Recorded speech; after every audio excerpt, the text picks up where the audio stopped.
Assalamualaikum warahmatullahi wabarakatuh. Perkenalkan, saya Erna Hermawati dari Fakultas Tarbiyah dan Keguruan Pendidikan Agama Islam UIN Antasari Banjarmasin. Gimana nih kabarnya semuanya? Mudah-mudahan selalu sehat dan dalam lindungan Allah ya. Sudah siap untuk belajar? Di sini kita akan membahas mata pelajaran Pendidikan Agama Islam dan Budi Pekerti tentang ibadah puasa membentuk pribadi yang bertakwa. Untuk mengetahui lebih lanjut pembahasannya, mari kita simak. Yang pertama, ada pengertian puasa. Puasa merupakan rukun Islam yang keempat. Puasa berasal dari kata shauma, yang artinya menahan diri dari segala sesuatu, baik itu makan, minum, hawa nafsu, dan menahan diri dari berbicara yang tidak bermanfaat. Sedangkan menurut istilah, puasa adalah menahan diri dari segala sesuatu yang membatalkannya mulai dari terbit fajar hingga terbenamnya matahari dengan niat dan beberapa syarat tertentu. Selanjutnya, adapun dalil yang menjelaskan tentang puasa ini terdapat pada Quran Surah Al-Baqarah ayat 183 yang berbunyi, A'udzubillahi minasyaitonirrajim. Bismillahirrahmanirrahim. Ya ayyuhalladzina amanu kutiba alaikumusiyam kama kutiba alal ladzina min qablikum la'allakum tattaqun. Artinya, hai orang-orang yang beriman, diwajibkan atas kamu berpuasa sebagaimana diwajibkan atas orang sebelum kamu agar kamu bertakwa. Next, pembahasan tentang jenis-jenis puasa. Kita perlu tahu dong, apa sih jenis dari puasa itu? Puasa terbagi menjadi dua jenis. Yang pertama, ada puasa wajib dan yang kedua adalah puasa sunnah. Puasa wajib adalah puasa yang harus dilaksanakan setiap umat Islam yang sudah baligh dan jika tidak dikerjakan maka akan berdosa. Sedangkan pengertian dari puasa sunnah sendiri adalah puasa yang apabila dilaksanakan mendapat pahala, namun jika ditinggalkan tidak berdosa. Macam-macam puasa wajib. Puasa wajib terbagi menjadi 4. Yang pertama, ada puasa Ramadan, yaitu puasa yang dilaksanakan bagi umat Islam di bulan suci Ramadan. Puasa ini hukumnya fardu ain. Puasa Ramadan pertama kali diperintahkan pada tahun kedua Hijriah setelah Nabi Muhammad hijrah ke Madinah. Yang kedua adalah puasa nazar, yaitu puasa yang dilaksanakan sebab adanya janji dalam suatu kebaikan yang pernah diucapkan. Contohnya, ada murid kelas 3 SMP yang ingin masuk predikat 5 besar dan berjanji ingin puasa jika keinginannya tersebut terpenuhi. Dan alhamdulillah ketika kelulusan, dia mendapat predikat 5 besar tersebut, maka diwajibkan atasnya untuk melaksanakan puasa nazar ini. Yang ketiga adalah puasa qada, yaitu puasa yang diniatkan untuk menggantikan kewajiban sesudah lewat waktunya. Contohnya, seorang perempuan yang mendapat haid ketika bulan puasa Ramadan, maka ia wajib menggantinya di hari lain. Yang terakhir adalah puasa kifarat, yaitu puasa yang dilaksanakan sebab melanggar sesuatu yang telah ditentukan. Puasa kifarat wajib dilaksanakan jika terjadi hal-hal berikut. Yang pertama, tidak mampunya memenuhi nazar.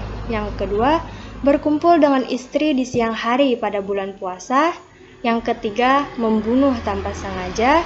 Yang keempat, melakukan zihar kepada istrinya seperti menyamakan istrinya dengan ibunya. Yang kelima, mencukur rambut ketika ihram. Yang keenam, berburu ketika ihram. Dan yang terakhir adalah mengerjakan haji dan umrah secara tama'u ataupun qiron. Selanjutnya ada macam-macam puasa sunnah. Puasa sunnah ini terbagi menjadi 3. Yang pertama ada puasa Syawal, yaitu puasa yang dilaksanakan 6 hari setelah Idul Fitri, yang dimulai dari tanggal 2 Syawal. Puasa ini boleh dilaksanakan secara berturut-turut ataupun berselang-seling. Yang kedua adalah puasa Arafah. Puasa ini dilaksanakan pada tanggal 9 Zulhijjah, Puasa Arafah adalah puasa yang dilakukan saat orang yang berhaji sedang wukuf di padang Arafah. Dan yang terakhir adalah puasa Senin Kamis. Puasa sunnah ini adalah puasa yang dilakukan setiap hari Senin dan hari Kamis. Lalu ada ketentuan berpuasa. Yang pertama adalah syarat wajib orang yang berpuasa, yaitu berakal, baligh, dan mampu berpuasa. Adapun syarat sahnya, yaitu beragama Islam, mumayyiz, yaitu orang yang mampu membedakan mana hal baik dan mana yang buruk. Dan yang ketiga ada suci dari darah haid dan nifas, dan dalam waktu yang diperbolehkan untuk berpuasa. Adapun rukun berpuasa ini adalah niat untuk berpuasa sendiri dan menahan diri dari segala sesuatu yang membatalkan mulai dari terbitnya fajar hingga terbenamnya matahari. Hal-hal yang membatalkan puasa. Agar puasa kita senantiasa diterima oleh Allah Subhanahu wa Ta'ala, maka kita harus mengetahui apa sih hal-hal yang membatalkan puasa. Yang pertama adalah makan dan minum dengan sengaja. Yang kedua, muntah yang dibuat-buat atau disengaja. Yang ketiga, berhubungan suami istri pada waktu bulan puasa. Yang keempat, keluarnya darah haid atau nifas bagi perempuan. Yang kelima adalah gila, dan yang terakhir keluarnya cairan mani dengan sengaja. Lalu, apa sih yang disunahkan saat puasa dan apa sih yang dapat mengurangi pahala saat puasa? Mari kita simak penjelasannya. Yang pertama ada sunnah berpuasa. Di waktu berpuasa kita disunahkan berdoa sebelum berbuka, banyak-banyak bersedekah, membaca Al-Quran atau bertadarus, dan salat malam termasuk salat tarawih. Adapun hal yang dapat mengurangi pahala saat berpuasa adalah semua hal yang dilarang oleh Islam seperti memaki orang lain, membicarakan orang lain, dan berbohong. Dan yang terakhir adalah hikmah berpuasa.